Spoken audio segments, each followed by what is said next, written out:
گھر میں مجلس ہو رہی ہے، اس میں خیر و برکت بھی ہو جائے گی۔ بس ایک جملہ آخری کہتا ہوں تاکہ عبادت کے دونوں حصے پورے ہو جائیں۔ سرور کائنات کو امانت اور صداقت کی وجہ سے اذیت بھی دی جاتی تھی۔ بہت مختصر کر دیا، ٹائم تو کم ہے۔ سرور کائنات کو اذیت کا سامنا کرنا پڑتا تھا۔ مشرکین کفار سرور کائنات کو بار بار اذیتیں دیتے تھے، کبھی راستے میں کانٹے ڈال دیتے تھے، کبھی بچوں کو ان کے پیچھے بھیجتے کہ اس کو پتھر مارو، اس رسول کو اذیتیں پہنچاؤ۔ طرح طرح کے طریقوں سے ان کو تکلیفیں اور اذیتیں دی جاتی تھیں۔ میں نے ایک واقعہ سنا کہ مشرکین نے سرور کائنات کو جاتے ہوئے دیکھا تو راستے میں حملہ کر دیا۔ ایک دو تھے مشرکین کے سردار، روایت کہتی ہے انہوں نے ایک کپڑا لیا، کپڑے کو سرور کائنات کے گلے میں ڈالا، سرور کائنات نے کے گلے میں ڈالا۔ اب توجہ میری طرف ہے، کپڑا سرور کائنات کے گلے میں ہے، ایک حصہ اس طرف کر لیا، دوسرا حصہ اس طرح کر لیا۔ ایک شخص نے کپڑے کو اس طرف سے پکڑا اور دوسرے شخص نے کپڑے کو اس طرح سے پکڑا۔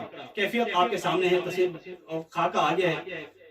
اب یہ مشرکین سرور کائنات کو اذیت دے رہے تھے کہ یہ خبر سرور کائنات کے گھر میں آپ کی 4 سالہ بیٹی جناب فاطمہ زہرا سلام اللہ علیہ تک پہنچی۔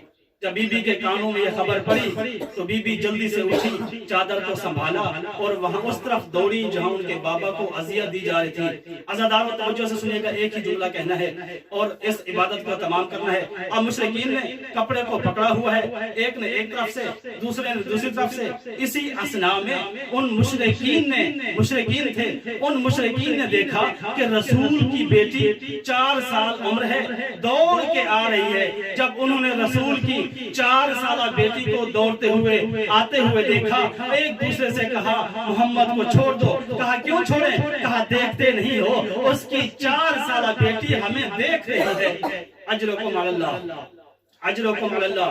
مشرکین تھے، جناب فاطمہ کو آتے ہوئے دیکھا، محمد مصطفیٰ کو چھوڑ دیا۔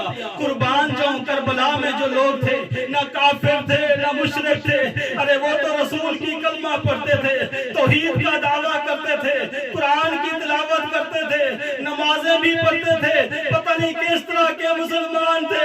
حسین کی 4 سالہ سکینہ اپنے بابا کو دیکھتی رہی اور شکر خنجر چلاتا رہا۔ بی بی ملتے کرتی رہی، نہیں مارو نہ مارو میرے بابا کو۔ مشرکین نے جب فاطمہ زہرا کو دیکھا